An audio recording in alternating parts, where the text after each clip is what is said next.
میگه که نه ما میمانیم نه اندوه و نه هیچ یک از مردم این آبادی.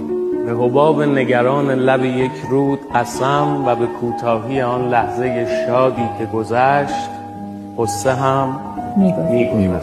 آنچنانی که فقط خاطره ای خواهد ماند. لحظه ها عریانند، به تن لحظه خود جامه اندوه مپوشان هرگز. زندگی ذره کاهی است که کوهش کردیم، زندگی نام نکویی است که خارش کردیم. زندگی نیست به جز نم نم باران بهار، زندگی نیست به جز دیدن یار، زندگی نیست به جز عشق، به جز حرف محبت به کسی، ورنه هر خار و خسی زندگی کرده بس. زندگی تجربه تلخ فراوان دارد، دو سه تا کوچه و پس کوچه و اندازه یک عمر بیابان دارد. ما چه کردیم و چه خواهیم کرد در این فرصت کم؟